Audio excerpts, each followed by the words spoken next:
Good morning and welcome to SIMS hospital Vadapalani வழங்கும் hello doctor. இன்னைக்கு நம்ம நிகழ்ச்சிக்கு பிரபல எலும்பியல் நிபுணர் டாக்டர் கன்னிராஜ் அவர்கள் வந்திருக்காரு. எலும்பியல் சம்பந்தப்பட்ட நிறைய விஷயங்கள் பேச போகிறோம். வணக்கம் டாக்டர். வணக்கம் டாக்டர். இப்போ எலும்பியல்னு பேசும்போது இப்போ பொதுவாக பார்த்தீங்கன்னா தோள்பட்டை சம்மந்தப்பட்ட பிரச்சனைகள் நிறைய வருது, வயசு வித்தியாசம் இல்லாமல். அதுக்கு என்ன காரணம், அதை எப்படிலாம் தடுக்கலாம் டாக்டர்? ஓகே, தோள்பட்டை இல்லை தோல் மூட்டு அப்படிங்கிற ஷோல்டர் ஜாயிண்ட் பார்த்தீங்கன்னா ஓகே உடம்புல வந்து ஒரு முக்கியமான ஒரு ஜாயிண்ட், அதே நேரம் ஒரு காம்ப்ளெக்ஸான ஜாயிண்ட்டும் கூட. ஓகே, நம்மளுடைய கைகளை வந்து நெஞ்சு பகுதியினுடைய, அதாவது உடலினுடைய ட்ரங்கோட இணைக்கக்கூடிய ஒரு முக்கியமான ஜாயிண்ட். ஓகே, இந்த ஜாயிண்ட்ல எந்த விதமான பிரச்சனைகள் வந்தாலும் அது நம்மளுடைய அன்றாடம் செய்யக்கூடிய பல வேலைகளை பாதிக்கக்கூடியதாக இருக்கு. ஓகே, இந்த பிரச்சனை எவ்வளோ காமன்னு பார்த்தீங்கன்னா 40 வயதை கடந்தவர்களில் வந்து மருத்துவமனை வர்றவங்கள 20லிருந்து 30% பேருக்கு வந்து தோள்பட்டை சம்பந்தமான ஏதாவது ஒரு பிரச்சனை இருக்க செய்யுது. ஓகே, இந்த பிரச்சனைகள்னால என்ன காமனான சங்கடங்களை சந்திக்கிறாங்க அப்படின்னு பார்த்தா, நார்மலாக வீட்டில் தலை சீவுறதோ, இல்லை ஷர்ட் போட்டுக்கிறதோ, இல்லை ஷர்ட் பட்டன் போடுறதோ, இல்லை குளிக்கிறப்போ முதுகுக்கு சோப் போடுறதோ, இந்த மாதிரியான வேலைகள்லாம் வந்து மிகவும் கஷ்டப்படுறாங்க. ஆமாம். காமனாக ஏன் இது வருது அப்படின்னு சொல்லி பார்த்தீங்கன்னா ஒரு சில கண்டிஷன்ஸ் இருக்குது. என்ன அப்படின்னு சொல்லி கேட்டால், ஒன்று வந்து ஃப்ரோஷன் ஷோல்டர் அப்படின்னு சொல்லிட்டு சொல்லக்கூடிய ஒரு மூட்டு இறுக்கம். ஓகே, இது வந்து ஒரு காமனான ஒரு பிரச்சனை. அது இல்லாமல் தசை நார்பட்டை, அதாவது நம்ம ஷோல்டருடைய மூமெண்ட்டுக்கு காரணமாக இருக்கக்கூடிய ரொட்டேட்டர் கஃப் அப்படின்னு சொல்லுவோம். அந்த தசை நார்களில் ஏதாவது பிரச்சனை ஏற்பட்டதுன்னா அதனாலையும் வலி வரலாம். ஓகே, ஒரு சிலருக்கு வந்து வயது ஆக ஆக வரக்கூடிய மூட்டு தேய்மானம், ஷோல்டருக்குள்ள இருக்கிற மூட்டுகளில் வரக்கூடிய தேய்மானத்தினாலையும் பிரச்சனைகள் வருவதற்கு வாய்ப்புண்டு. ஓகே. இப்போ வயசானா அது தோள்பட்டை தேயும்ன்றீங்க, அது வந்து தடுக்க எந்த ஒரு இதுவும் பாசிபிலிட்டி இருக்கா? இல்லை, தோள்பட்டை வரக்கூடிய பிரச்சனைகளை வந்து என்ன பிரச்சனை அப்படின்னு நம்ம தனித்தனியாக பார்க்குறப்ப ஒவ்வொன்றுக்கும் தனித்தனியாக தடுப்பதற்குண்டான வாய்ப்புகளும் பிரச்சனைகள் வராமல் பார்த்துக்குவதற்கான வாய்ப்புகளும் உண்டு. ஓகே. ஸோ ஃப்ரோசன் ஷோல்டர் அப்படின்னு சொன்னீங்க இல்லையா, அந்த டெர்மினாலஜி அதை பற்றி கொஞ்சம் டீட்டெயிலாக எக்ஸ்பிளைன் பண்ணுங்கள் டாக்டர். ஃப்ரோஷன் ஷோல்டர் இல்லை அட்ஹசிவ் கேப்சுலைட்டிஸ்ன்னு சொல்கிறது என்ன அப்படின்னு சொல்லி பார்த்தா, அது வந்து ஒரு வகையான மூட்டு இறுக்கம். ஓகே. இப்போ உங்களுக்கு காட்டணும்னா இது வந்து ஒரு ஷோல்டர் ஜாயிண்ட். ஓகே. உடம்புல எந்த ஒரு ஜாயிண்ட்லையுமே ஒரு படலம் வந்து அதை சூழ்ந்திருக்கு, ஒரு திரை மாதிரியான ஒரு படலம் சூழ்ந்திருக்கு. அது ஆங்கிலத்தில் கேப்சியூல் அப்படின்னு சொல்கிறோம். அதனுடைய ஃபங்க்ஷன் என்ன அப்படின்னு சொல்லி கேட்டால், இந்த மூட்டுக்கு ஒரு கவர் கொடுக்கறதோட ஃப்ரீயான மூமெண்ட்ஸுகளை நடக்கிறதுக்கு அது வந்து ஒரு ஏதுவாக இருக்கு. இப்போ இந்த அட்ஹசிவ் கேப்சுலைட்டிஸ் அப்படின்னு சொல்றதுல என்ன நடக்குது அப்படின்னு சொல்லி பார்த்தா, அந்த மூட்டை சுற்றி இருக்கின்ற கேப்சியூல் இறுக ஆரம்பிக்குது. அது வந்து டைட் ஆகி இறுக ஆரம்பிக்குது. அந்த இறுக்கத்தினால என்ன ஆகுதுன்னா, கையினால வந்து நம்மளால மூவ்மெண்ட்ஸ் பண்ண முடியாத அளவுக்கு ஒரு பாதிப்பை ஏற்படுத்துது. அதுவும் அந்த கேப்சியூலும் அதை சுற்றி இருக்கிற சதைகளும் ஒன்றோடு ஒன்று ஒட்டிக்கொண்டு இறுகி அந்த மூவ்மெண்ட்டை தடுக்குது. அதை தான் வந்து அட்ஹசிவ் கேப்சுலைட்டிஸ் இல்லை ஃப்ரோஷன் ஷோல்டர்னு சொல்கிறோம். ஓகே, இது எப்படி தடுக்கலாம் டாக்டர்? இது வந்து பார்த்தீங்கன்னா காமனாக யாருக்கு வரும் அப்படின்னு சொல்லி பார்த்தா, சர்க்கரை வியாதி இருக்கிறவங்களுக்கு, ஓகே, தைராய்டு சம்பந்தமான பிரச்சனைகள் இருக்கிறவங்களுக்கு, கொலஸ்ட்ரால் அதிக அளவில் இருக்கிறவங்களுக்கு, ஓகே, அது இல்லாமல் எந்த விதமான ஒரு மேஜர் சர்ஜரி, இப்போ வந்து ஒரு ஃபார் எக்ஸாம்பிள் பிரெயின் சர்ஜரி இல்லை இதய சம்பந்தமான சர்ஜரி, இந்த மாதிரி சர்ஜரி நடக்கிறவங்களுக்கெல்லாம் வந்து இந்த ஃப்ரோஷன் ஷோல்டர் வருவதற்கான வாய்ப்பு அதிகமாக இருக்குது. இதற்கு முக்கிய காரணி என்ன அப்படின்னு சொல்லி பார்த்தா, ஷோல்டரை அசைக்காமல் ஒரு பகுதியில் கொஞ்ச நாள் வச்சுருந்தோம் அப்படின்னு சொன்னால் இந்த மூட்டு இறுக்கம் வருவதற்கு வாய்ப்பு உண்டு. ஸோ அதனால் வந்து இப்போ சர்க்கரை வியாதி இருக்கிறவங்களில் எப்படி இது வராமல் தடுக்கலாம் அப்படின்னு சொல்லி கேட்டால், சர்க்கரையினுடைய அளவை எப்பவும் கண்ட்ரோலில் வச்சுக்கிறது. சர்க்கரையினுடைய அளவை கண்ட்ரோல் வச்சுக்கிறப்ப மற்ற பெனிஃபிட்ஸ் உடலுக்கு ஏற்படுவதை போல ஷோல்டர்லையும் இந்த ஃப்ரோஷன் ஷோல்டர் வருவதற்கான வாய்ப்புகள் கம்மியாகுது. நம்ம டோட்டலாக எலிமினேட் பண்ண முடியாது, பட் கம்மி பண்ணலாம். அடுத்தது என்னன்னா, எல்லாருமே சர்க்கரை வியாதி இருக்கிறவங்கன்னு இல்லை, இப்போ தைராய்டு இருக்கிறவங்களும் சரி, கொலஸ்ட்ரால் இருக்கிறவங்களும் சரி, ஷோல்டர் ஜாயின்ஸுக்கு நார்மலாக அதனுடைய ஃபுல் மூமெண்ட்டுக்கு கைகளை வந்து அசைக்கிறதுங்கிறது வந்து ரொம்ப எசென்ஷியல். நம்ம சிம்பிளாக இது வந்து எக்ஸசைஸ்னால் என்னமோ பெருசாக நம்ம போய் ஜிம்முக்கு போயோ இல்லை இதுவோ பண்ணுறதில்ல, வீட்டிலே உட்காந்து கொண்டு ஷோல்டரை முன்னும் பின்னும் அசைப்பதும், கையை தலைக்கு மேலே வரைக்கும் ஃபுல்லாக தூக்குறதும், முதுகுக்கு கொண்டு போகிறதுமான ஒரு சில பயிற்சிகளை செஞ்சு தோல் மூட்டை வந்து இயல்பாக அதனுடைய ஃபுல் மூமெண்ட்ஸை செய்யறப்போ மூட்டு இறுக்கம் வராமல் நம்மளால தடுக்க முடியும். ஓகே, தொடர்ந்து பேசலாம் டாக்டர். ஒரு காலர் லைனில் இருக்காங்க. ஹலோ டாக்டர், வணக்கம். வணக்கங்க. சொல்லுங்கம்மா, யார் எங்கேருந்து பேசுகிறீங்க? நாங்க கடைநல்லூர், தென்காசி கடைநல்லூர்ல இருந்து சுப்லட்சுமி பேசுறேங்க. ஓகே, டாக்டர் இருக்காரு, உங்க சந்தேகத்தை கேளுங்கம்மா. ஓகே, கொடுங்க. பேசுங்கம்மா. வணக்கம்மா, சொல்லுங்க. இந்த பேக் பெயின் அதிகமா இருக்கு, காலையில எப்பவுமே சுறுசுறுப்பாவே இருக்க முடியல, வலி அதிகமா இருக்கு, அதுக்கு என்ன பண்ணலாம்? வலி பேக்னா எங்கம்மா, அடிமுதுகுல இருக்கா இல்ல மேல இருக்கா, எங்கம்மா இருக்கு? இல்ல அடிமுதுகுல இருக்கு, அந்த கால் ஜாயிண்ட் வருங்க சார், அந்த இடத்துல மேல வரைக்கும் கொஞ்சம் வலி இருக்கு. முதுகுல மட்டும் வலி இருக்காமா இல்லை வலி இடுப்புக்கு கீழேயும் பரவுதா? அவன் இடுப்பு கீழே இருக்கு, வலிக்கல. ஓஹோ. காலில் எதுவும் மரத்து போன மாதிரியோ இல்லை பாரமாக இருக்கிற மாதிரி ஏதாவது தொந்தரவுகள் இருக்காமா? இருக்கு. எப்பவுமே உட்காந்துட்டு ஒரு செகண்ட் கூட உட்கார்ந்தா கூட கால் மறத்துருது. ம். காலில் எதுவும் வீக்னஸ் எல்லாம் இல்லை, தளர்வெல்லாம் எதுவும் இல்லை, நடக்கிறப்ப நடக்க முடியல, ரொம்ப தளர்வாக இருக்குது, அந்த மாதிரி எதுவும் தொந்தரவுகள் இல்லை? அப்படிலாம் இல்ல, ரொம்ப தூரம் நடந்ததா இருக்கும், மற்றபடி நார்மலா இருந்தா அதெல்லாம் இல்ல. ஓஹோ. காலையில் எந்திரிச்சா முதுகு பிடித்துக்கிறது மாதிரி டைட்டாக இருக்கிறது அந்த மாதிரி எதுவும் தொந்தரவு இருக்காமா? புரிய முடியாது. ஆமா சார். Okay okay. எத்தனை நாளாக இருக்குமா? அது இப்ப கிட்ட பையன் பிறந்ததுல இருக்கு சார். ஒரு 5 வருஷமா இருக்கு. பட் நாங்க காமிச்சிட்டு தான் இருக்கோம் டாக்டர்லாம். அப்பப்போ ரிலீஃப் கொடுக்குறாங்க, சாப்பிடுறோம். ஆனா மறுபடியும் வரத்தான் செய்யுது.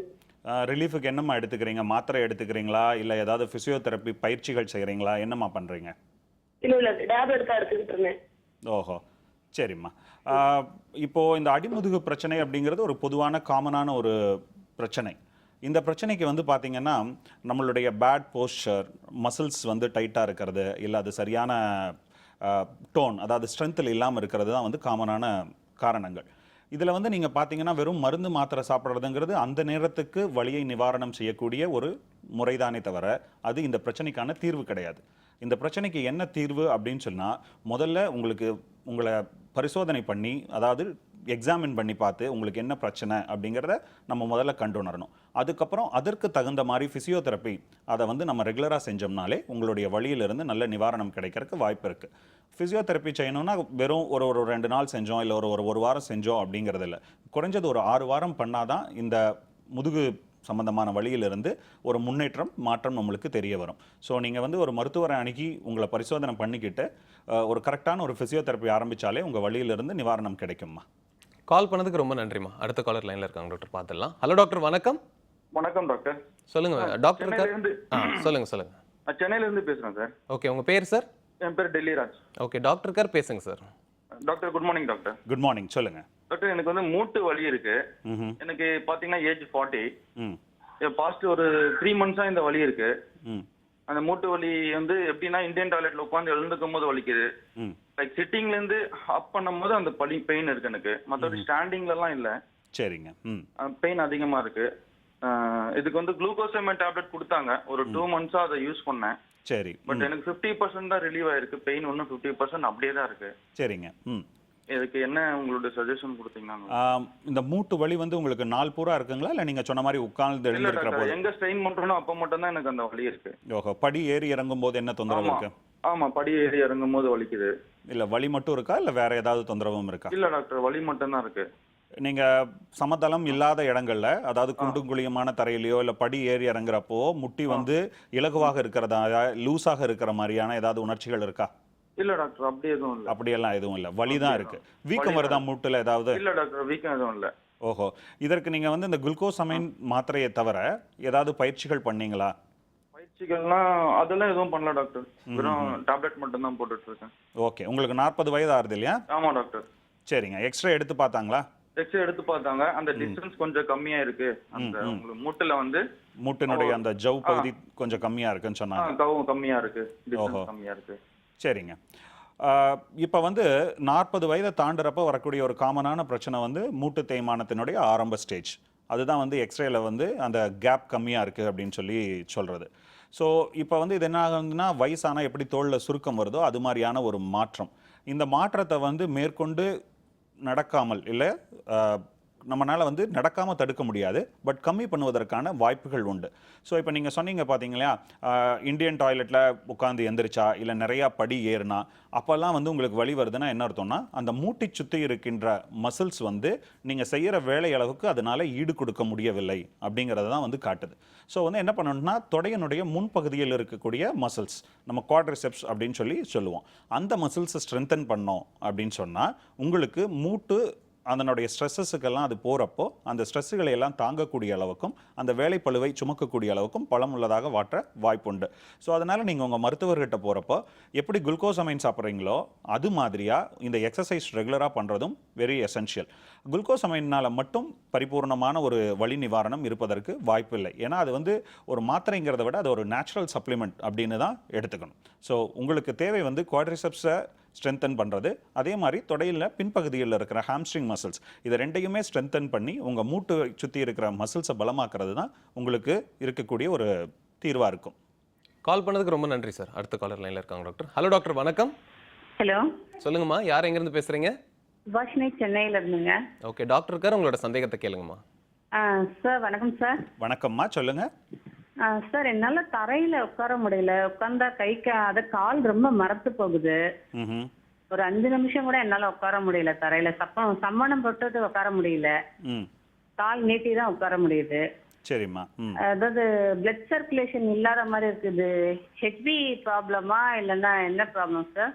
ஓகேம்மா, வலியெல்லாம் எதுவும் இல்லை. நீங்கள் சமணங்கால் போட்டு உட்காந்தா மரத்து போகுது கால், அதுதான் நம்ம உங்கள் தொந்தரவு. ஆமாங்க சார். ஓகே, சமணங்கால் போட்டுட்டு எழுந்து நிற்கிறப்போ கால்லாம் கொஞ்சம் ஹெவியாக இருக்கிற மாதிரி இருக்காம்மா? ஆமாங்க சார், ஹெவியா இருக்கு. என்னால எழுந்து நிக்கிறது ரொம்ப கஷ்டமா இருக்கு சார். ஓகே, ஒரு 2 நிமிஷம் கழிச்சு என்னம்மா ஆகுது? ஒரு மாதிரி காலே இல்லாத ஒரு இது மாதிரி வருது சார். மரத்து போன மாதிரி ஹெவியாக இருக்கு. ஆமாங்க சார், அதெல்லாம் பேலன்ஸ் பண்ணாதான் என்னால நிக்க முடியுதே சார். ம் ம் சரிம்மா, இது நீங்கள் கவலைப்படுற மாதிரியான ஒன்றும் பெரிய விஷயம் இல்லைம்மா. அதாவது ஒரு சிலருக்கு நரம்புகள் நார்மலாகவே கொஞ்சம் சென்சிட்டிவாக இருக்கும். நம்ம தரையில் சமணங்கால் போட்டு உட்காருறப்ப என்னாகும் அப்படின்னு சொன்னால், நம்ம காலினுடைய வெளிப்பகுதி மூட்டுக்கு கீழே இருக்கிற பகுதி தரைகளில் படும். அப்படி இல்லை நம்ம கொஞ்சம் ஹெவியாக இருக்கும் அப்படின்னு சொன்னால், மூட்டி மடங்கி உட்கார்றப்போ அந்த மூட்டினுடைய வெளிப்பகுதியில் இருக்கக்கூடிய ஒரு நரம்பு, அதுதான் பாதத்துக்கு உண்டான சென்சேஷன்ஸ் எல்லாம் சப்ளை பண்ணுற நர்வ், அதன் மேலே கொஞ்சம் ப்ரெஷர் வந்தாலோ இல்லை உங்களுடைய நரம்புகள் கொஞ்சம் சென்சிட்டிவாக இருந்தாலோ இந்த மாதிரி சமணங்கால் போட்டு உட்கார்ந்து எழுந்ததுக்கப்புறம் கால் பாரமாக இருக்கிறதாகவும் கொஞ்சம் உணர்ச்சி கம்மியாக இருக்கிற மாதிரியான ஒரு ஃபீலிங்கும் இருக்கும். பட் ஆஸ் லாங் அஸ் அது நீங்கள் நின்று நடந்ததுக்கப்புறம் கொஞ்சம் சரியாயிடுது அப்படின்னா பயப்படுறதுக்கு ஒன்றும் இல்லை. ஆனால் நீங்கள் என்ன கேர்ஃபுல்லாக இருக்கணும்னா, ஒன்று ரொம்ப நேரம் சமணங்கால் போட்டு உட்காரத முடிந்த அளவுக்கு அவாய்ட் பண்ணணும். இல்லை நீங்கள் அப்படி உட்காந்துட்டு எந்திரிக்கிறீங்க அப்படின்னா நீங்கள் ஒவ்வொரு முறையும் கான்ஷியஸாக இருக்கணும். அதாவது எந்திரிச்ச உடனே உங்களால் சுயமாக நிற்க முடியாது. ஸோ அதனால் கொஞ்சம் ஒரு நிமிஷம் உங்களை நீங்களே பண்ணிக்கிறதுக்கான நேரம் எடுத்துக்கிட்டு அதுக்கப்புறம் நீங்கள் நடக்க ஆரம்பிக்கணும்மா. கால் பண்ணதுக்கு ரொம்ப நன்றிம்மா. அடுத்த காலர் பார்த்துலாம் டாக்டர். ஹலோ டாக்டர், வணக்கம். ஹலோ. வணக்கம் சார். சொல்லுங்க, யார் எங்கேருந்து பேசுறீங்க? கோயம்புத்தூர்லேருந்து சுரேஷ்குமார் பேசுகிறேன். ஓகே டாக்டர் இருக்கார், உங்களோட சந்தேகத்தை கேளுங்க சார். ஓகே பேசுங்க சார். கை ஷோல்டர் தூக்குனா வலியாதுங்கம்மா. வலிய பெயின் அது அம்மா இருக்குங்க. சரிங்க. அது இப்போ அந்த பார்த்த ரெக்ஸில் பார்த்துங்க அந்த ஜவ்வு நகர்ந்துருக்குது. இப்போ அதுக்கு சர்ஜரி பண்ணணும் அப்படின்னு சொன்னாங்க. ஜவ்வு கிழிஞ்சிருக்குன்னு சொன்னாங்க. சரிங்க. அம்மாவுக்கு வயசு என்ன ஆகுதுங்க? 56ங்க. 56. சர்க்கரை இருக்கா உங்களுக்கு? இல்லை சர்க்கரை இல்லைங்க, இது தைராய்டு இருக்குங்க சார். தைராய்டு இருக்கு. ஓகே. அதை தவிர வேற எதுக்காவது மருந்து மாத்திரைகள் சாப்பிட்றாங்களா? தைராய்டை தவிர தைராய்டு அப்புறம் ப்ரெஷர் இருக்குங்க சார். ப்ரெஷர் இருக்கு. ப்ரெஷர் தைராய்டு ரெண்டுக்கும் மாத்திரை சாப்பிட்டுட்டு இருக்காங்க. இப்போ தோல்ல அவங்களுக்கு என்ன பிரச்சனை இருக்கு? மெயினா வலி இருக்கா இல்லை கையை தூக்கி இயல்பா அசைக்க முடியாமல் இருக்கா? கையை தூக்கும்போது இயல்பா அசைக்க முடியாமல் இருக்கு. கையை தூக்குனா வலி வர்றதா இல்லை வலி வரலையா? இப்போ கையை தூக்கும்போது மட்டும் இந்த பெயின் ஆகுங்களா? ஓஹோ, கையை முழுசா தூக்க முடியறதா அவங்களால? வலது தோள்பட்டையா இடது தோள்பட்டையா அவங்களுக்கு? ரைட்டா லெஃப்டா? லெஃப்ட்டுங்க சார், லெஃப்ட்டுங்க. ஓஹோ, தலையெல்லாம் வார முடியுதா அவங்களால? ஹலோ சொல்லுங்கம்மா, தலை சீவ முடியுதாம்மா அவங்களால? என்ன தலை சீவறதுல எல்லாம் இல்லைங்க, அவ்வளவு வலி இல்லைங்க. நான் தூக்கணும்னா கை சுருக்குன்னு வலி ஆகுதுங்க. ஹாஸ்பிட்டல் போனங்க, அப்புறம் எண்ணெயெல்லாம் போட்டு பார்த்தேங்க, ரெடியாது. சரிம்மா. அடுத்து கேட்கலன்னு கேட்குறாக்குலங்க. சரிம்மா, இப்போ உங்களுக்கு வலி இருக்கு, கையை முழுசா தூக்க முடியல? முழுசா தூக்கிக்கலாங்க, நான் தூக்கும்போது சுருக்குன்னு வலி ஆகுது. ஓஹோ, தலைக்கு மேல வரைக்கும் கையை முழுசா தூக்க முடியாதுமா? சதை கட்டிக்குதுன்னு நரம்பு எக்ஸ்ட்ராவெல்லாம் எடுத்து பார்த்தோங்க. சரிங்கம்மா. அப்புறம் அதுல ஒன்றும் இல்லைன்ட்டாங்க. சரிங்க. அப்புறம் எம்ஆர்ஐ ஸ்கேன் பண்ணுங்க. சரி. அதுல ஜவ்வு லேசா கிழிஞ்சிருக்குது, அது ஆப்ரேஷன் தான் பண்ணணும் அப்படின்னாங்க. சரிம்மா. ஜவ்வு இருந்தா கையை தூக்க முடியாதுங்களா? சரி, கையெல்லாம் தூக்கிற வீட்டு வேலையில செஞ்சுக்கிறேங்க. சரிம்மா. எத்தனை நாளா இந்த தொந்தரவு இருக்குமா? இது ஒரு 2-3-4 வருஷம் பக்கமா இருக்குங்க. சரிம்மா, இதுக்கு வேற ஏதாவது வைத்தியம் எடுத்துக்கிட்டீங்களா? வேற எந்த வைத்தியம் எடுக்கலீங்க. எண்ணெய் போட்டு பார்த்தங்க, கொஞ்சம் கட்டிட்டு சரிம்மா. அப்புறம் மறுபடியும் வலி ஆகுதுன்னு ரெஸ்ட் போய் எல்லாம் ஸ்கேன் பண்ணி மாத்திரை சாப்பிட்டுங்க. அப்புறம் ஊசி போட்டங்க, அந்த 800 வலி ஊசி. கால் வலி வந்து குதிங்கால் வலிக்குதுன்னு அதுக்கு 2 போட்டங்க.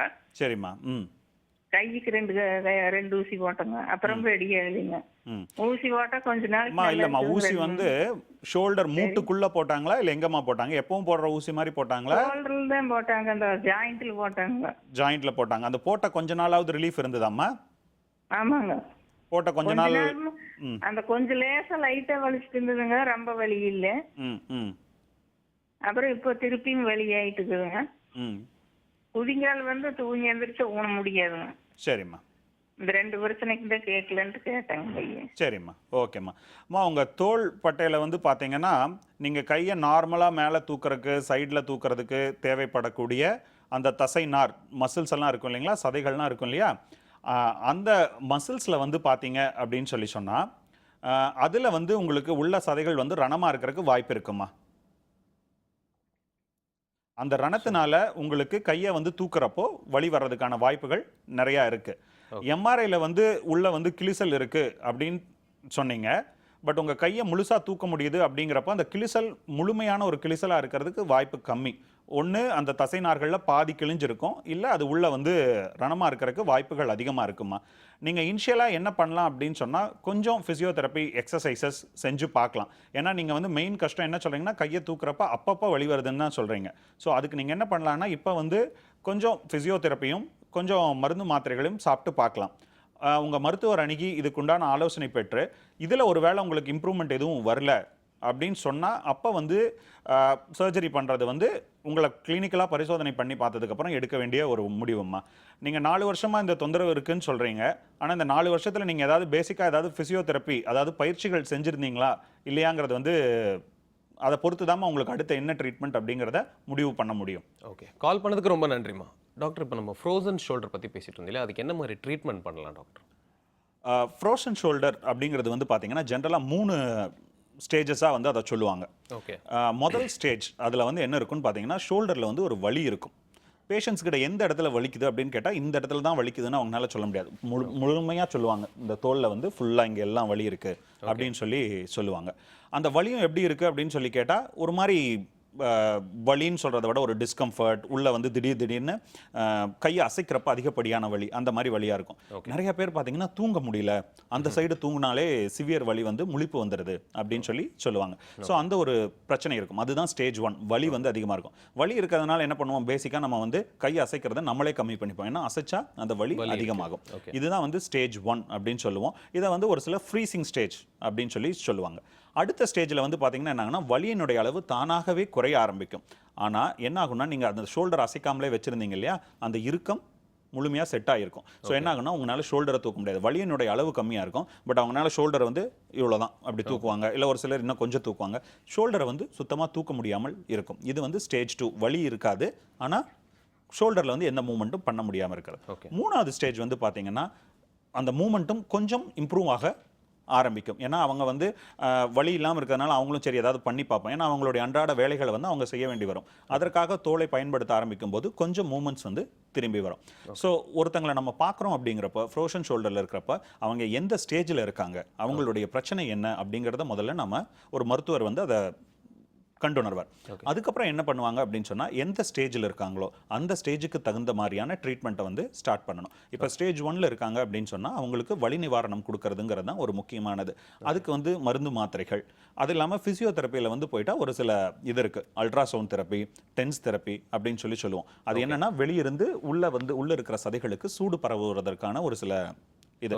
அது பண்ணுறப்போ வலி நிவாரணம் கிடைக்கும். ஒரு சிலருக்கு ஜாயிண்ட்டுக்குள்ளே இதெல்லாம் கேட்கல அப்படிங்கிறப்போ ஜாயிண்ட்டுக்குள்ளே இன்ஜெக்ஷன் போட வேண்டிய தேவை ஏற்படலாம். வலி நிவாரணத்துக்கும் ஸ்டீராய்டும் கலந்த இன்ஜெக்ஷன். ஸோ வலி நிவாரணத்தை நம்ம அச்சீவ் பண்ணிட்டோம் அப்படின்னு சொன்னால் அடுத்த ஸ்டேஜ் அடுத்ததான் வந்து என்ன பண்ணணும்னா மூமெண்ட்டை வந்து அவங்களுக்கு கொடுக்கணும். மூமெண்ட்டுங்கிற தேவையான ஃபிசியோதெரப்பி எக்ஸசைசஸ் பண்ணணும். அது பண்ணுறதுனால என்ன ஆகும்னா மூட்டு இறுக்கம் வராமலும் மூமெண்ட்டை ஃபுல்லாக ரீகெயின் பண்ணுறதுக்கும் வாய்ப்பு இருக்குது. ஒருவேளை ஸ்டேஜ் 2ல் தான் வராங்க பேஷண்ட்டு, வர்றப்பவே வந்து அவங்களுக்கு வலி அவ்வளவு பிரச்சனை இல்லை, பட் மூமெண்ட் பண்ணவே முடியல அப்படிங்கிறப்போ அவங்க எந்த பிரச்சனை மெயினாக இருக்கோ, எந்த சதை இல்லை எந்த வந்து ஸ்ட்ரக்சர் வந்து அதிகமாக இறுகி இருக்கோ அதை ஸ்ட்ரெச் பண்ணுவதற்கான, இப்போ நான் சொன்ன கேப்சியூல் இறுக்கமாக இருக்கணும். அந்த கேப்சியூலில் வந்து முன்பகுதி கேப்சியூலா, சைட் கேப்சியூலா, பின் கேப்சியூலாங்கிறத வந்து மருத்துவர் வந்து பரிசோதனையில் தெரிஞ்சுக்கிட்டு அதுக்கு உண்டான எக்ஸசைஸ் ஸ்ட்ரெச்சிங் ஓகே, எக்ஸசைஸ் தொடர்ந்து பண்ணுவோம். தொடர்ந்து பேசலாம் டாக்டர். ஒரு சின்ன பிரேக் எடுத்துக்கலாம். ஒரு சிறிய இடைவேளைக்கு பிறகு சந்திப்போம். இது சிம்ஸ் ஹாஸ்பிட்டல் வடபழனி வழங்கும் hello doctor.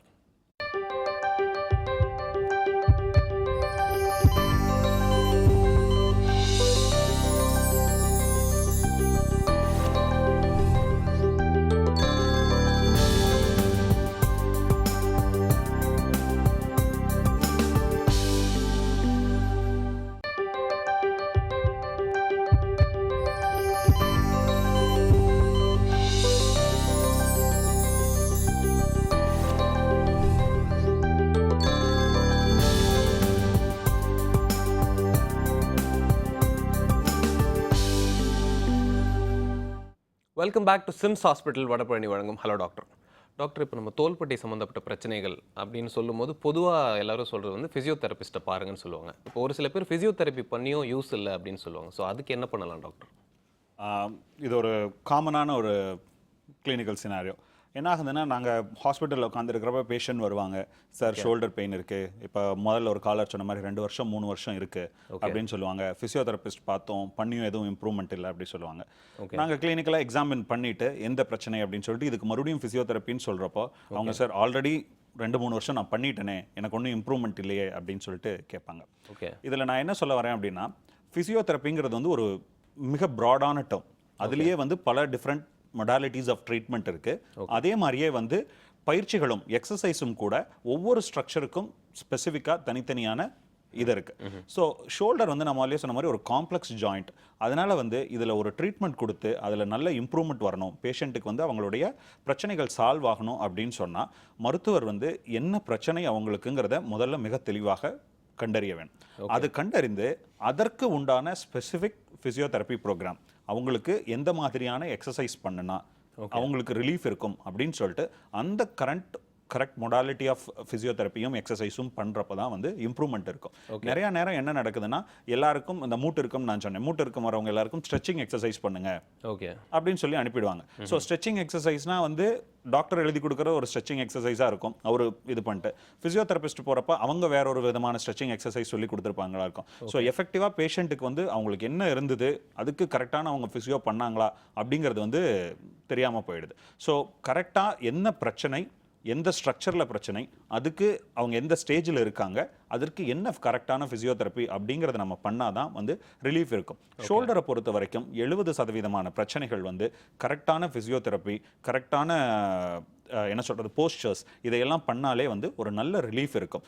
Okay, 30% of the பீப்புளுக்கு தான் வந்து இதனால் ரிலீஃப் கிடைக்காம போய் அவங்க அடுத்த ஸ்டேஜான ஆர்த்ரோஸ்கோபிக் சர்ஜரி அப்படிங்கிறது போக வேண்டிய தேவை ஏற்படும். ஸோ ஃபிசியோதெரப்பிங்கிறது வந்து ஒரு ஜென்ரல் டேர்மாக எடுத்துக்காம கரெக்டான ஒரு என்ன பிரச்சனை அப்படிங்கிறத கண்டுபிடித்து கரெக்டான ஃபிசியோதெரப்பி கொடுக்க வேண்டியது மிக அவசியம். ஓகே, தொடர்ந்து பேசலாம் டாக்டர். ஒரு காலர் லைனில் இருக்காங்க. ஹலோ டாக்டர், வணக்கம். வணக்கம் சார். சொல்லுங்கள் சார், யார் எங்கேருந்து பேசுகிறீங்க? திருச்சி சுப்பிரமணியத்துலேருந்து பேசுகிறோம் நாங்கள். உங்கள் பேர் சார்? என் பேர் வந்து ஆரோக்கியதாசன் பேர். ஓகே, டாக்டர் இருக்காரு, உங்களோட சந்தேகத்தை கேளுங்க சார். சொல்லுங்க, பேசுங்க சார். Hello sir. வணக்கம், சொல்லுங்க. வணக்கம் சார். நான் இப்போ 2 வருஷமா எனக்கு வந்து இந்த இடது கை சைடு கழுத்து ஓரமா அந்த கழுத்து தோள்பட்டையில சொல்லுங்க சார். இருந்துட்டே இருக்கு சார் எனக்கு. சொல்லுங்க. அந்த கை ஷோல்டர் ஃபுல்லாவே வந்து அந்த ஆக்ஷன் பண்ற போது அப்படியே வலி ஓவரா இருக்கு. சரி. இது வந்து என்ன பண்றது இல்லை, ஆர்த்தோ அந்த சொல்றாங்களே அந்த மாதிரி அந்த ஆஸ்பத்திரி போய் பாருன்றாங்க. அங்க போனா அது நல்லதா சார், இல்ல வேற எங்கேயும் பார்க்கணுமா இல்ல எப்படின்னு தெரியல. ஜஸ்ட் அந்த ஷோல்டர் அந்த கழுத்து ஓரத்தை இடது கை ஷோல்டர் ஓரத்துல அந்த மாதிரி பெயின் இருக்கு சார் எனக்கு. இல்ல உங்களுக்கு வலி வந்து எங்க இருக்கு, நான் மறுபடியும் கேக்குறேன். இடது கை ஓரத்துல கழுத்துல இந்த மாதிரி இருக்கு. ஓகே. காலையில எந்திரிச்சு படுத்து எந்திரிச்சோம்னா ஒரு சைடு அப்படியே உடம்பு ஃபுல்லா அப்படியே வலிக்குது. சரி. இடது கை சைடு ஃபுல்லாவே அப்படி வலி பெயின் பயங்கரமா இருக்கு. அப்படி கழுத்தை கீழே குனிஞ்சோம்னா பாத்தீங்கன்னா அப்படியே சுருக்குன்னு நரம்பு பிடிச்சி இழுக்கிற மாதிரி ஒரு வலி இருக்கு. இது எங்க சார் பார்க்கணும், என்ன பண்ணலாம் நானு? இடது தோள்பட்டையில வலி இருக்கு, அந்த வலி உங்களுடைய இடது கை முழுவதும் பரவுது, அப்படிதானே? ஆமாங்க ஆமாங்க. காலையில் எழுந்திருக்கிறப்ப அதிகமா இருக்கு. அதிகமா இருக்குன்னா அந்த முதுகு கீழே குனியும் போது சுருக்குன்னு அப்படியே நரம்பு பிடிச்சி இழுக்கிற மாதிரி வலிக்குது. ஓகே. உங்களுக்கு கழுத்துலயும் வலி இருந்துகிட்டே இருக்கா? ஆமா சார், அதாவது ஒரு காலையில எழுந்து உட்காரும் போது அந்த மாதிரி வலி பெயின் இருக்கு. நான் தலைகணி ஒரு தலைகணி இல்ல 2 தலைகணி வச்சு படுப்போம் அந்த மாதிரி. அந்ததுனால அந்த மாதிரி பெயின் இருக்கா என்னன்னு தெரியல. ஆனா வலி இருக்குது எப்பயுமே, ஒரு சில நேரத்துல அந்த மாதிரி வலி வந்துருது அந்த மாதிரி. ம் ம் அது யாரு எங்க என்ன செய்யறதுன்னு தெரியல சார், பார்த்து சொல்லுங்க எனக்கு தெரியும். ஆரோக்கியதாஸ், உங்களுக்கு வயசு என்ன ஆகுறது? 40 சார். 40. இந்த தொந்தரவுகள்லாம் எத்தனை நாளா இருக்கு? இப்போ ஒரு 6 மாசமா இருக்கு சார் அது. சரி, ஓகே. நீங்க சொல்றது படி பார்த்தா உங்களுக்கு வந்து அநேகமா கழுத்து எலும்புலையும் அதை சார்ந்து இருக்கின்ற பகுதியிலும் தான் பிரச்சனை அதிகமா இருக்கிற மாதிரி இருக்கு. சரிங்களா? அதே மாதிரி நீங்க வந்து 2 தலகாணி வச்சு தூங்குறேன் அப்படின்னு சொல்லி சொன்னீங்க. ஸோ உங்களுக்கு என்ன வந்து உங்களுடைய பிரச்சனைகளுக்கு வந்து தீர்வாக இருக்கும் அப்படின்னு சொன்னால், உங்களுடைய கழுத்து பகுதியை முதல்ல மருத்துவர்கிட்ட காமிச்சிட்டு கழுத்து மசில்ஸை ஸ்ட்ரென்தன் பண்ணக்கூடிய எக்ஸசைஸும், உங்கள் கழுத்து வலி வருவதற்கு முக்கியமான காரணமாக என்ன இருக்குன்னா பேட் போஸ்டர். அதாவது வந்து கழுத்தை மேல் நோக்கி பார்த்து கொண்டோ இல்லை அதனுடைய நார்மல் பொசிஷனில் இல்லாமல் மசில்ஸை வந்து ஸ்ட்ரெயின் பண்ணுற மாதிரியான பொசிஷன்லையோ நீங்கள் அதிகம் பயன்படுத்துவீங்களா இருக்கும். அதே மாதிரி 2 தலகாணி போட்டு படுக்கிறது, இல்லை தலகாணி படுத்துட்டு தலகாணி இது புக்கு படிக்கிறது, இல்லை லேப்டாப்பில் வேலை செய்கிறது, இந்த மாதிரி விஷயங்கள்லாம் என்ன பண்ணுன்னா கழுத்து மசில்ஸை வந்து ஸ்ட்ரெயின் பண்ணக்கூடிய விஷயங்கள். ஸோ இதில் நீங்கள் என்ன பண்ணுறீங்க அப்படிங்கிறத வந்து ஐடென்டிஃபை பண்ணிட்டு நீங்கள் அந்த இதை வந்து பண்ணுறதை தவிர்க்கணும். ஸோ இப்போ நைட்டில் படுத்துக்கிட்டு புக்கு படிப்பீங்கன்னா அதை அவாய்ட் பண்ணணுமா இருக்கும், இல்லை படுத்துட்டு லேப்டாப் வேலை செய்கிறீங்கன்னா அதை அவாய்ட் பண்ணுறீங்களா இருக்கும். ஸோ தவறான போஸ்டர்ஸ் இல்லை தவறான அந்த கழுத்தை வச்சுக்கிற அதை வந்து நிறுத்திட்டு கழுத்து மசில்ஸை கொஞ்சம் ஸ்ட்ரென்தன் பண்ணுறதுக்கான எக்ஸசைசஸ் பண்ண வேண்டிய தேவை இருக்கும். அதே மாதிரி இந்த கழுத்துக்கு தலகாணி வச்சுக்கிறத பார்த்தா ஒரு சிலர் என்ன பண்ணுவாங்கன்னா நிறைய தலகாணி வச்சுட்டு தூங்குவாங்க, ஒரு சிலர் தலகாணியே இல்லாமல் வந்து தூங்குவாங்க. ரெண்டுமே வந்து சரியான ஒரு முறை கிடையாது. கழுத்தை பொறுத்த வரைக்கும் என்ன அப்படின்னு சொல்லி பார்த்தா, உங்களுடைய தலகாணி வந்து நல்ல மிருதுவான தலகாணியாக இருக்கணுங்கிறது ஒரு முக்கியமான இது. ரெண்டாவது வந்து நீங்கள் பெட்ஷீட்டை மடக்கி போட்டால் எவ்வளவு திக்னஸ் வருமோ ஒரு 2லிருந்து 3 இன்ச் அந்த அளவு தான் இருக்கணும். ரொம்ப உயரமான தலகாணியோ இல்லை தலகாணி இல்லாமல் தூங்குவதோ கழுத்தை பொறுத்த வரைக்கும் ஒரு சரியான ஒரு இதுவாக இருக்காது. ஸோ அதனால் வந்து நீங்கள் இந்த மாற்றங்களை எல்லாம் செஞ்சாலே உங்களுக்கு கழுத்து வலியிலிருந்து ரிலீஃப் கிடைக்கிறதுக்கு வாய்ப்பு இருக்குது. ஆனால் அதே நேரம் உங்களுடைய இடது கை முழுவதும் எதுவும் மரத்து போகிற மாதிரி இருந்தாலோ இல்லை கையில் வந்து கரண்ட் ஷாக் அடிக்கிற மாதிரியோ இல்லை எரிச்சல் அந்த மாதிரி எதாவது இருந்தாலோ மருத்துவர்கிட்ட காட்டுறது ரொம்ப அவசியம். ஏன்னா நரம்புகளில் அதனால ஏதாவது பாதிப்பு வருவதற்கு வாய்ப்புகள் உண்டு. கால் பண்ணதுக்கு ரொம்ப நன்றி சார். அடுத்த காலர் பார்த்துலாம் டாக்டர். ஹலோ டாக்டர், வணக்கம். ஹலோ, சொல்லுங்கள் சார், யார் எங்கேருந்து பேசுகிறீங்க? ஈரோட்லேருந்து பேசுகிறேன் சார், பிரபாகரன். ஓகே டாக்டருக்கார உங்களோட சந்தேகத்தை கேளுங்க sir. Sir, right side shoulder வந்து இப்போ இதாயிடுச்சு. கம்பெனியில் ஒர்க் பண்ணும்போது ஆக்சிடென்ட் ஆகி ரைட் சைடு ஷோல்டர் அப்புறமேட்டுக்கு ஸ்பைனல் கார்டு 2 இடத்துல வந்து ஆக்சிடென்ட் ஆகி ஆப்ரேட் பண்ணியிருக்கு. சரிங்க. இப்போ ரைட் சைடு ஷோல்டர் வந்து ஆப்ரேட் பண்ணல, அது ஆப்ரேட் பண்ண வேணாம் அப்படின்னு சொல்லிட்டாங்க. சரி. அது வந்து என்ன ஆச்சுன்னா கை மேலே தூக்க முடியல. அது வந்து எப்போ சரியாகும் அப்படின்னா இது.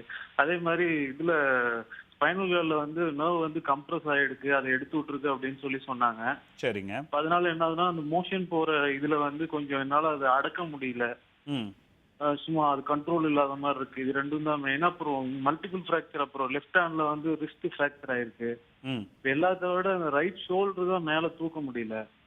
சரிங்க. ரைட் ஷோல்டர்ல என்ன இருந்தது? அடிபட்டதுன்னு சொன்னீங்க. எலும்பு முறிவு இருந்ததா?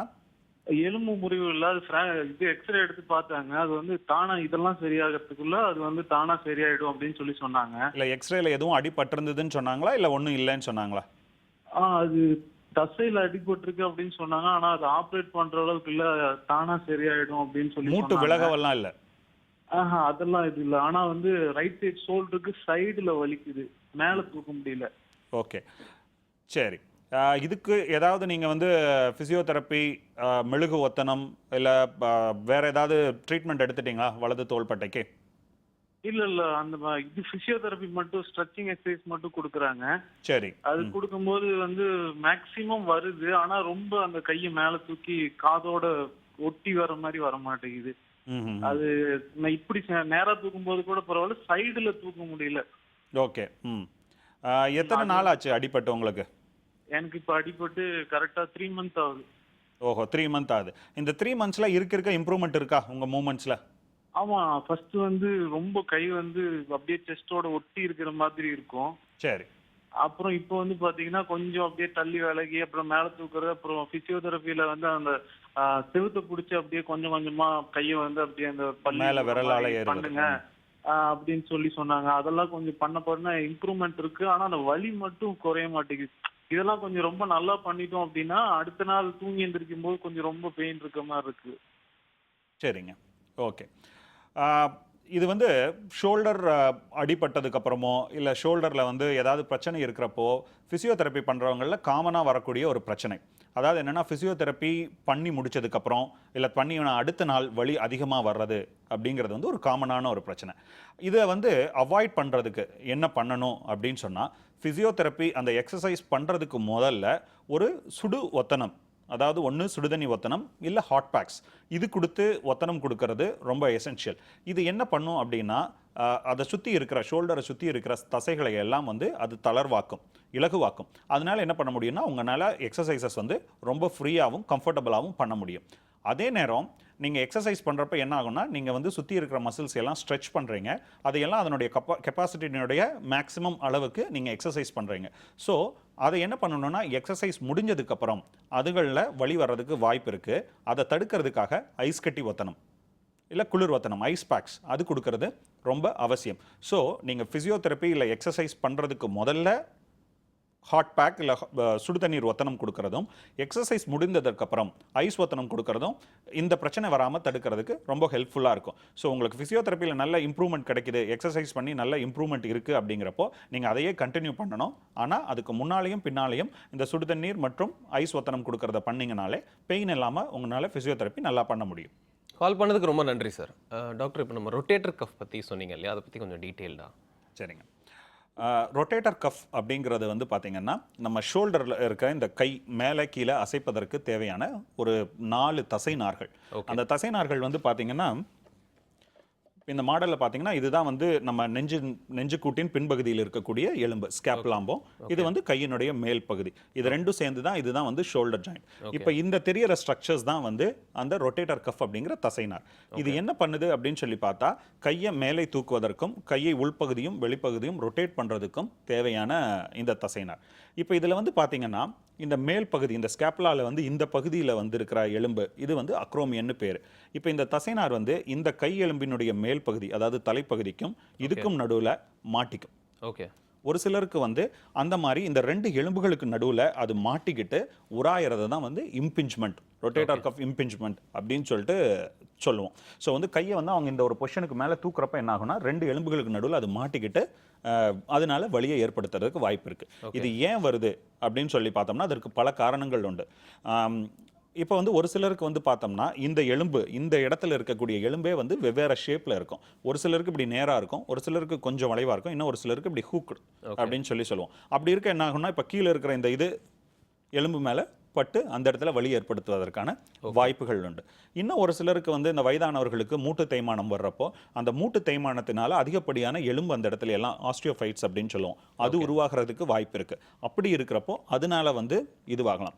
இல்லை ஒரு சிலருக்கு உள்ள இந்த இடத்துல வந்து ஒரு ஜவ்வு மாதிரியான ஒன்று இருக்கும், பர்சா அப்படின்னு சொல்லிட்டு, ஒரு கிரீஸ் மாதிரியா ஃப்ரீ மூமெண்ட்டை கொடுக்கக்கூடியது. அது ரணமாக இருந்தால் பர்சைட்டிஸ் அப்படின்னு சொல்லுவோம். அந்த உள்ள இருக்கிற சதை ரணமாக இருந்தாலும் அவர்களுக்கு இந்த வலி வருவதற்கான வாய்ப்புகள் உண்டு. ஓகே. இது வந்து யாருக்கு வரும் அப்படின்னு சொல்லிட்டு பார்த்தீங்கன்னா, காமனாக இப்போ வந்து ஹெவி இன்ஸ்ட்ருமெண்ட்ஸ் தூக்கி ஒர்க் பண்ணுறவங்க, இல்லை இந்த ட்ரில் வைப்ரேட்டிங் டூல்ஸ் யூஸ் பண்ணுறவங்க, அவங்கள எல்லாம் வரும். இன்னொன்று வந்து பார்த்தீங்கன்னா, இதுக்கு வந்து கையை இந்த பொசிஷன், அதாவது முன்பக்கம் தூக்கி உடனனுடைய ஆப்போசிட் சைடுக்கு கொண்டு போகிறது, இந்த மாதிரி பொசிஷன் பார்த்தீங்கன்னா, நார்மலாக டீச்சர்ஸ் போர்டில் எழுதுறவங்க இல்லை பெயிண்ட் பண்ணுறவங்க, அவங்களெல்லாம் வந்து இந்த பொசிஷனில் கையை அடிக்கடி வச்சு பண்ணுறப்போ அந்த நேரவான பகுதியில் அந்த ரொட்டேட்டர் கஃப் மசில்ஸ் மாட்டிக்கிட்டு வலி ஏற்படுத்துவதற்கான வாய்ப்புகள் உண்டு. ஸோ இவங்களுக்கு என்ன பண்ணணும்னா, அந்த எந்த பொசிஷனில் வந்து அவங்களுக்கு அந்த உள்ள மாட்டுது அப்படிங்கிறத தெரிஞ்சுக்கிட்டு அதை அவாய்ட் பண்ணுற மாதிரியான ஒரு சில பயிற்சிகளை அவங்க செய்ய வேண்டி வரும். அதுக்கப்புறம் ஒரு சிலருக்கு வந்து அந்த உள்ள இருக்கிற அந்த ரணம் அதிகமாக இருக்குது அப்படிங்கிறப்போ மருந்து மாத்திரைகளும் தேவைப்பட்டால் ஷோல்டருக்குள்ளே போடக்கூடிய இன்ஜெக்ஷன்ஸும் ஒரு சிலருக்கு வந்து ஹெல்ப் பண்ணும். ஒரு சிலருக்கு இல்லை இது எதுலேயுமே சரியாகலை அப்படிங்கும்போது ஆர்த்ரோஸ்கோப்பிங்கிற அந்த துளை போட்டு உள்ள அந்த ரணமாக இருக்கிற சதைகளை சுத்தம் பண்ணிட்டு, இந்த ரொட்டேட்டர் கஃப் ஒரு சில நேரம் என்ன ஆகுனா, இந்த தேஞ்சு உராய்ந்து அதில் கிழிசல்கள் வருவதற்கும் வாய்ப்பு உண்டு. ஒரு சிலருக்கு பாதியாக கிழிஞ்சிருக்கலாம், ஒரு சிலருக்கு வந்து முழுமையாக கிழிஞ்சிருக்கலாம். எதுவாக இருக்கோ அதுக்கு தகுந்த மாதிரியான அவர்களுக்கு ட்ரீட்மெண்ட் தேவைப்படும். ஓகே, தொடர்ந்து பேசலாம் டாக்டர். ஒரு காலர் லைனில் இருக்காங்க. ஹலோ டாக்டர், வணக்கம். வணக்கம் சார். சொல்லுங்க, யார் எங்கேருந்து பேசுறீங்க சார்? சார், தருமபுரி மாவட்டத்திலேருந்து பேசுகிறேன் சார். உங்கள் பேர் சார்? என் பேர் வந்து சங்கரன் சார். எங்கள் மாமனாருக்கு தான் சார் வந்து. ஓகே, டாக்டர் இருக்காரு, உங்களோட சந்தேகத்தை கேளுங்க sir. Okay sir, okay sir. சொல்லுங்க சார். எங்கள் மாமாவுக்கு வந்து சார் சுகர் இருக்கு சார், 60 வயசு ஆகுது. பிபி இருக்கு சார். இப்ப எல்லாம் கண்ட்ரோல்ல தான் சார் இருக்கு. சரிங்க. ரைட் ஹேண்ட் சைடு வந்து சார் வந்து இந்த முட்டியில ஹேண்ட்ல வந்து சார் வந்து கொஞ்சம் நரம்பு சுருண்டு இருக்கு சார். அதனால பேக் பெயின் சார் ஓவரா இருக்கு சார். சரிங்க. இல்ல நரம்பு சுருண்டு இருக்குன்னு சொன்னீங்க இல்லையா? எந்த இடத்துல சுருண்டு இருக்குன்னு சொன்னீங்க? இந்த ரைட் ஹேண்ட் இருக்கு இல்லைங்களா சார், அந்த முட்டி. ஹேண்டுன்னா என்னது, விரல் இருக்கிற பகுதி சொல்றீங்களா இல்ல தோள்பட்டை சொல்றீங்களா? இல்ல சார், விரல் இல்ல சார், மேல வந்து சார் முட்டி பகுதி சார், ஹேண்ட்ல. தோள்பட்டை மடக்கற இல்லைங்களா இங்க ஜாயிண்ட் சொல்றேன். எல்போல சொல்றீங்களா? ஆமா சார், ஆமா சார். எல்போல. சரி, சொல்லுங்க. ஆமா, அந்த இடத்துல சார் லேசா சார் நரம்பு சுருண்டு இருக்கு சார். சரிங்க. ஆனா வந்து முதுகு பகுதியில எக்கச்சக்கமான வலி சார் இப்போ. இல்ல இந்த எல்போல நரம்பு சுருண்டு இருக்குன்னா நீங்க பாக்குறதுக்கு தெரியுதா இல்ல மருத்துவர் யாராவது சொன்னாங்களா சுருண்டு இருக்குன்னு? இல்ல சார், இப்ப பாக்குறதுக்கு சார் தெரியுது சார். ஓஹோ, பார்க்கறதுக்கு தெரியுது. அது அமுத்துனா அது வந்து இதாயிடுதா, கம்மியாயிடுதா? இல்ல சார், அப்படியே தான் சார் இருக்கு. அது இல்லாம முதுகுலயும் அவருக்கு வலி இருக்கா? முதுகு எக்கச்சக்கமான வலி சார். இப்பதான் சார், ஆரம்பத்துல எல்லாம் இல்ல சார், இப்போ ஒரு மாசமா தான் சார் ஃபுல் வலி. ஓஹோ, எங்க அடிமுதுகுல வலி இருக்கு? இந்த சார் பேக் சைடு சார், கரெக்டா. இல்ல முதுகுனா முதுகு மேல இருந்து கீழே வரைக்கும் இருக்கிற பகுதியில? ஆமா சார், ஆமா சார், மேல் முதுகு சார். மேல் முதுகு, தோள்பட்டையினுடைய பின்பகுதியில? ஆமா சார், பின்பகுதி சார். ஓஹோ, அங்க வலி இருக்கு. இப்ப இந்த எல்போ கிட்ட அந்த நரம்பு சுருண்டு இருக்குன்னு சொன்னீங்க இல்லையா? அதனால ஏதாவது வலி இல்ல வீக்கம் வேற ஏதாவது இருக்கா? இல்ல சார், எதுவும் வீக்கெல்லாம் இல்ல சார், ஆனா எக்கச்சக்கமான வலி சார். அந்த நரம்பு சுருண்டு இருக்கிற பகுதியிலையும்? இல்ல சார், இல்ல பின் முதுகுல பின் முதுகுல இருக்கு. ஆனா அந்த நரம்பு சுருண்டு இருக்கிற இடத்துல வேற எதுவும் பிரச்சனை கிடையாது? இல்ல சார், எந்த பிரச்சனையும் இல்ல சார். சரிங்க, ஓகே. நீங்க அந்த நரம்பு சுருண்டு இருக்குன்னு சொல்றீங்க இல்லையா? அது வந்து நீங்க சொல்றத வச்சு மட்டும் என்னால என்னவா இருக்கும்னு அனுமானம் பண்ண முடியல. அது வந்து ஒரு மருத்துவர் பார்த்தா மட்டும்தான் என்னவா இருக்குங்கிறத வந்து கண்டுபிடிக்க முடியும். பட் முதுகுல வலி இருக்கு அப்படின்னு நீங்க வந்து சொல்றது வந்து பார்த்தா இப்ப எத்தனை நாளா இருக்குன்னு சொல்றீங்க? அவருக்கு வந்து இப்போ ஒரு மாசமா தான் சார். முதல்ல எல்லாம் அந்த வலியே இல்ல சார். ஓஹோ, 1 month தான் சார் எக்கச்சக்கமான வலி சார். ஓஹோ, எதுவும் அடியெல்லாம் எதுவும் படல, காய்ச்சல் எல்லாம் எதுவும் வரல சார்? அவர் வந்து டீச்சர் வந்து ரிட்டையர் ஆனவர் சார். ஓஹோ. அதனால எதுவும் அடியெல்லாம் பண்ணல சார். ஏதாவது வைத்தியம் எடுத்துக்கிட்டீங்களா இதுக்கு? இல்ல சார், இப்பதான் சார் வந்து உங்களை கன்சல்ட் பண்ணிட்டு தான் சார் இதுக்கு பின்னாடி போலாம், எந்த மாதிரி இதை பார்க்க சொல்றீங்களோ இப்போ பார்க்கலாம். சரிங்க, ஓகே. Okay sir. இப்போ வந்து நீங்கள் வந்து முதுகில் தோள்பட்டையில் மேல் பகுதியில் வலி இருக்குன்னு சொல்லியிருக்கீங்க. ஸோ இப்போ ஒரு ஒரு ஒரு 2 வாரமாக தான் இருக்குது அப்படின்னு சொன்னால் நீங்கள் வீட்டிலேயே வந்து ஏதாவது ஒத்தனம் கொடுத்து பாருங்கள் எப்படி ரிலீஃப் இருக்குன்னு. இல்லை வலியினுடைய அளவு ரொம்ப தீவிரமாக இருக்குது, சுத்தமாக எந்த வேலையும் பண்ண முடியல, உட்கார முடியல அப்படின்னு சொன்னால் நீங்கள் அருகில் இருக்கிற மருத்துவர்கிட்ட காட்டி என்னவா இருக்கும் அப்படின்னு பார்த்துக்கிறதான் வந்து ஒரு பெட்டர் ஆப்ஷனாக இருக்கும். கால் பண்ணதுக்கு ரொம்ப நன்றி சார். தொடர்ந்து பேசலாம் டாக்டர். ஒரு சின்ன பிரேக் எடுத்துக்கலாம். ஒரு சிறிய இடைவேளைக்கு பிறகு சந்திப்போம். இது சிம்ஸ் ஹாஸ்பிட்டல் வடபழனி வழங்கும் ஹலோ டாக்டர்.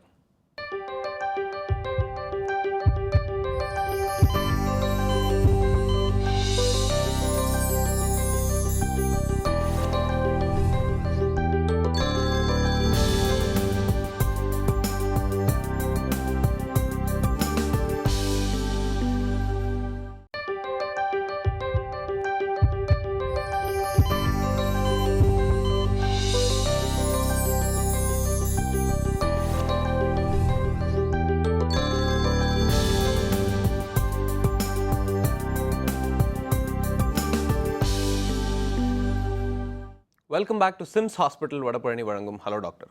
டாக்டர், இப்போ பொதுவாக தோள்பட்டை பிரச்சனை அப்படின்னு சொல்லும்போது தோள்பட்டையோடு சேர்ந்து எனக்கு கழுத்து வலியும் இருக்குது, முதுகு வலியும் இருக்குது அப்படின்னு மல்டிபிள் மசிலில் பெயின் இருக்குது அப்படின்னு சொல்கிறாங்க இல்லையா? அதுக்கு என்ன காரணம் டாக்டர்? இப்போ தோள்பட்டைக்கான ஒரு முக்கியமான காரணம் வந்து கழுத்தில் இருக்கக்கூடிய பிரச்சனைகள் தான். ஓகே. ஸோ நிறையா நேரம் பார்த்தா தோளில் பிரச்சனை, தோளில் வலி அப்படின்னு சொல்லிட்டு வருவாங்க. பட் அவங்கள நம்ம பரிசோதனை பண்ணி எக்ஸாமின் பண்ணி பார்க்குறப்ப பார்த்தா பிரச்சனை வந்து முக்கால்வாசி நேரம் கழுத்துல இருந்து வரும். ஓகே. ஸோ கழுத்தில் இருக்கக்கூடிய கழுத்து முதுகுத்தண்டினுடைய எலும்புகளினாலோ இல்லை அதன் அருகில் இருக்கக்கூடிய நரம்புகள், ஜவ்வு, அந்த டிஸ்க், இதுன்னு இருக்கக்கூடிய பிரச்சனைகள் கூட பார்த்தீங்கன்னா காமனாக எப்படி வரும்னா அதில் வந்து ஷோல்டர் பெயின் அப்படிங்கிறது தான் அவங்களுடைய பிரச்சனையாக இருக்கும். அவங்களுக்கு வந்து எக்ஸாமின் பண்ணி பார்த்தா ஷோல்டர் வந்து நார்மலாக இருக்கும், பட் ஆனால் கழுத்தில் வந்து இருக்கக்கூடிய பிரச்சனைகள் இருக்கும். நிறைய நேரம் வந்து பார்க்குறப்ப பேஷண்ட் வந்து ஷோல்டர் பெயின் ரொம்ப நாள் ட்ரீட்மெண்ட் எடுத்துக்கிட்டேன், இம்ப்ரூவ்மெண்ட் இல்லை அப்படின்னு சொல்லிட்டு வருவாங்க. அவங்கள பரிசோதனை பண்ணி பார்க்குறப்ப சர்ப்ரைசிங்லி ஷோல்டர் வந்து கம்ப்ளீட்லி நார்மலாக இருக்கும், பிரச்சனை வந்து கழுத்தில் இருக்கும். ஸோ அப்போ வந்து நம்ம அவங்களுக்கு வந்து கழுத்தில் இருக்கிற பிரச்சனைக்கு உண்டான வைத்தியம் செய்யும்போது, ட்ரீட்மெண்ட் செய்யும்போது வந்து அவங்களுக்கு ஷோல்டரில் இருக்கிற பெயினும் கம்ப்ளீட்டாக ரிசால்வ் ஆகிறதுக்கு வாய்ப்புகள் இருக்கு. நான் முதல்ல ஒரு காலருக்கு சொன்ன மாதிரி முக்காவாசி கழுத்து சம்பந்தமான பிரச்சனைகள் எல்லாமே போஸ்டர் ரிலேட்டட். அதாவது நம்ம கழுத்தை வந்து எப்படி நம்ம வைக்கிறோம், நம்மளுடைய நார்மலாக நம்ம வீட்டில் இருக்கிறப்பவும் சரி, நம்மளுடைய பணியாற்றுகின்ற நேரங்கள்லையும் சரி, நம்ம கரெக்டான போஸ்டர் மெயின்டைன் பண்ணுறோமா அப்படிங்கிறது தான் வந்து ஒரு முக்கியமான விஷயம். நம்ம கரெக்டான போஸ்டர் மெயின்டைன் பண்ணல, கழுத்தை வந்து ஒரு அப்நார்மலான ஒரு டில்ட்டில் வைக்கிறோம், அந்த மசில்ஸ் வந்து நார்மலாக இருக்க வேண்டிய பொசிஷன் இல்லாமல் ரொம்ப நேரம் ஒரு அப்நார்மல் பொசிஷன்லேயே வைக்கணும். அப்படிங்கிறப்ப என்ன ஆகுனா இந்த கிரானிக் மசில் ஃபெட்டிக் அப்படின்னு சொல்லுவோம். அந்த மசில்ஸ் வந்து தளர்வடைந்து அதனால வந்து ஏற்படக்கூடிய வலி, அதுதான் வந்து கழுத்து இதற்கான ஒரு முக்கியமான காரணம். ஓகே, தொடர்ந்து பேசலாம் டாக்டர். ஒரு காலர் லைனில் இருக்காங்க. ஹலோ டாக்டர், வணக்கம். ஹலோ சார், வாங்க சார். யார் எங்கேருந்து பேசுகிறீங்க சார்? சார் நான் தேனியிலேருந்து ராஜா பேசுகிறேன். ஓகே, டாக்டர் இருக்கார், உங்களோட சந்தேகத்தை கேளுங்க சார். சொல்லுங்கள் சார். பேசுங்க சார். ஹலோ. சொல்லுங்க. ஹலோ சார், நான் கொஞ்ச நாளைக்கு முன்னாடி எனக்கு ஆக்சிடென்ட் ஆயிடுச்சு. 1 மந்த்துக்கு முன்னாடி ஆக்சிடென்ட் ஆகி லெஃப்ட் கிளாவிக்கல் போன் வந்து கட் ஆயிடுச்சு எனக்கு. சரிங்க. சென்டரில் கட் ஆயிடுச்சு. கட் ஆகிட்டு நான் ட்ரீட்மெண்ட்லாம் பண்ணேன். அவங்க வந்து எல் ஷேப்பில் பொசிஷன் வச்சுக்கோங்க, அதுவே ஜாயிண்ட் ஆகிடும் ஃபியூச்சரில் அப்படின்னு சொல்லி சொன்னாங்க. சரிங்க. சரின்னு சொல்லிட்டு ட்ரீட்மெண்ட்லாம் முடிச்சுட்டு அங்கே வந்துட்டேன் சார். அப்போ நான் இப்போ வந்து மறுபடியும் சொல்லுங்க sir. Hello. Hello. Caller cut ஆயிட்டாங்கன்னு நினைக்கிறேன். ட்ரீட்மெண்ட்டுக்காக சொல்லியிருந்தாங்க சார். ஹலோ. சொல்லுங்க சார். பார்த்தா இப்போ போன் வந்து வேற மாதிரி, ஒரு போன் வந்து கீழேயும் ஒரு போன் வந்து மேலேயும் ஜாயின் ஆன மாதிரி இருக்கு சார். சரிங்க. அது எப்படி சார் சரி? எத்தனை நாள் ஆச்சுங்க அடிபட்டு? காலர் கட் ஆயிட்டாங்கன்னு நினைக்கிறாங்க. சரி. இப்போ அவர் சொன்னதுபடி பார்த்தீங்கன்னா காலர் போன் அப்படிங்கிறது வந்து தோலில் முன்பகுதியில் இருக்கக்கூடிய ஒரு எலும்பு. அந்த எலும்பில் ஏற்பட்டிருக்கிற ஃப்ராக்சர்னால அவருக்கு வந்து பாதிப்பு ஏற்பட்டிருக்கு. ஸோ நார்மலாக பார்த்தீங்கன்னா இந்த கிளாவிக்கல் அப்படிங்கிற இந்த காலர் போன் வந்து ஃப்ராக்சர் ஆச்சு அப்படின்னு சொன்னால் அது அதனுடைய பொசிஷன்லேயே விட்டால் அதுவே கூடிடும் அப்படிங்கிறதான் வந்து ஸ்டாண்டர்டான ஒரு ட்ரீட்மெண்ட் ஆப்ஷன். அதுக்கு வந்து அறுவை சிகிச்சை எதுவும் செய்ய தேவையில்லை அப்படின்னு சொல்லிட்டு. ஆனால் என்ன ஆகும் அப்படின்னு சொன்னால் அந்த முறை வைத்தியம் எப்போ வந்து நல்ல பலன் கொடுக்கும் அப்படின்னா எலும்பு ஒன்றோடு ஒன்று அதனுடைய பகுதியிலேயே இருக்கும் போது எலும்பு தானாக கூடி அவர்களுக்கு நார்மல் மூமெண்ட் இருக்கும். ஆனால் நிறைய நேரம் பார்க்குறப்ப என்ன ஆகும்னா அதுவும் யங் பேஷண்ட்ஸுக்கு ஒரு சிவியரான ஒரு ரோடு ஆக்சிடெண்ட்டில் ஆகிறவங்களுக்கு எலும்பு ஒன்றின் கீழ் ஒன்றாக இருக்கும், இல்லை ஒன்று முன்னால் ஒன்று பின்னால் இருக்கும். அப்படி இருக்கிறவங்களுக்கு நம்ம அதை அதனுடைய இடத்துல வைக்காமல் அப்படியே ட்ரீட் பண்ணும்போது என்ன ஆகும்னா எலும்பு கூடிடும். ஆனால் எலும்பு அதனுடைய சரியான பகுதியில் கூடாமல் மாறுபட்டு கூடியிருக்கும். அதனால் வந்து பார்த்தீங்கன்னா 70% பேருக்கு எந்த பிரச்சனையும் இருக்காது. மாறி கூடினா கூட அவங்க மூமெண்ட்ஸ் எல்லாம் ஃபுல்லாக இருக்கும், எல்லா வேலைகளையும் செய்வாங்க. ஆனால் ஒரு 30% ஆஃப் த பீப்புளுக்கு பார்க்குறப்ப ஷோல்டரில் ஸ்டிஃப்னஸ், அதாவது ஃபுல் மூமெண்ட் பண்ண முடியாமல் அவர்களுக்கு ஒரு பாதிப்பு ஏற்படுவதற்கான வாய்ப்பு இருக்குது. அதே நேரம் அந்த எலும்பு கூடுறப்ப அது ஸ்கின்னை தோலை வந்து குத்திக்கிட்டு இருந்தாலோ இல்லை தோலில் வந்து ஒரு டென்டிங் மாதிரியாக இருந்தாலோ மேலே இருக்கின்ற தோலில் பிரச்சனை வர்றதுக்கும் வாய்ப்புகள் இருக்கு. ஓகே, அடுத்த காலர் பார்த்துலாம் டாக்டர். ஹலோ டாக்டர், வணக்கம். ஹலோ, வணக்கம் சார். யார் எங்கேருந்து பேசுறீங்க சார்? நான் கோயம்புத்தூர்லேருந்து நல்லிச்சாமி பேசுகிறேன் சார். ஓகே, டாக்டர் இருக்கார், உங்களோட சந்தேகத்தை கேளுங்க சார். ஓகே ஓகே பேசுங்க சார். சார் வணக்கம் சார். வணக்கம், சொல்லுங்க. எனக்கு காலையில் எழுந்துச்சுனாக்கா பாதத்தை வந்து கீழே ஊண்டமில்லை சார். சரிங்க. சரியான வலி, பயங்கரமான வலி வலிக்குது. அவர் பார்த்தீங்களா கையில் வந்து கை மொழி வச்சிங்களா, ரைட் சைடு எலும்பு வலிக்குது, லெஃப்ட் சைடு எலும்பு வலிக்குது சார், பயங்கரமாக வலிக்குது. பின்னாடி தலையில் வந்து இந்த நரம்பா எலும்பான்னு தெரியல பின்னாடி, அதுவும் வலிக்குது சார் எனக்கு. சரிங்க. டாக்டர் போய் பார்த்தேன் சார் நான். அவங்க எக்ஸ்ரே எடுத்து பார்த்தாங்க, காலில் வந்து ஒன்றுமே இல்லைன்னு சொல்லிட்டாங்க. சரி. அப்புறம் 2-3 டைம் வந்து பிசியோதெரபி பண்ணாங்க. என்ன பண்ணீங்க ஃபிசியோதெரபியில்? ஏதோ எக்ஸசைஸ் பண்ணி விட்டாங்க சார் எனக்கு. என்ன மாதிரியான எக்ஸசைஸ் பண்ணீங்க? கீழே படுத்து இல்லை ஒரு மாதிரி புல்லப்ஸ் மாதிரி பண்ணி விட்டாங்க. புரியல, என்ன மாதிரி பண்ணாங்க? புல்லப்ஸ் மாதிரி படுத்து ஒரு எக்ஸசைஸ் மாதிரி பண்ணி விட்டாங்க சார் எனக்கு. அது சரியாகல சார் எனக்கு. அது என்ன சார் பண்றது? சரிங்க. குதிங்கால் வலிங்கிறதும் வந்து ஒரு காமனான ஒரு பிரச்சனை. சரிங்களா? நீங்கள் ரொம்ப நேரம் நின்றுட்டு வேலை செய்கிற மாதிரி இருக்குது அப்படிங்கிறப்ப அவங்களுக்கெல்லாம் வந்து இது அதிகமாக வர்றதுக்கு வாய்ப்பு உண்டு. அதுவும் வந்து பார்த்தீங்கன்னா காலையில் எழுந்து தரையில் வந்து ஒரு 3-4 ஸ்டெப் வைக்கிறீங்க அப்படின்னு சொன்னால் அந்த நேரத்தில் வந்து மிக அதிகமான ஒரு வலியை வந்து உணர்வீங்க. 2-3 ஸ்டெப் எடுத்து வைக்கிறதே ரொம்ப கஷ்டமாக இருக்கும். சரிங்களா? ஸோ இதுக்கு என்ன ட்ரீட்மெண்ட் பண்ணணும் அப்படின்னா அந்த பிளான்டார் ஃபேஷியா அப்படின்னு சொல்லுவோம். கீழே பாதத்தின் கீழே ஒரு ஸ்க்ரீன் மாதிரியா ஒரு திரை மாதிரியான ஒரு ஸ்ட்ரக்சர் இருக்குது. அந்த ஸ்ட்ரக்சரை வந்து ஸ்ட்ரெச்சிங் பண்ண வேண்டியது அவசியம்.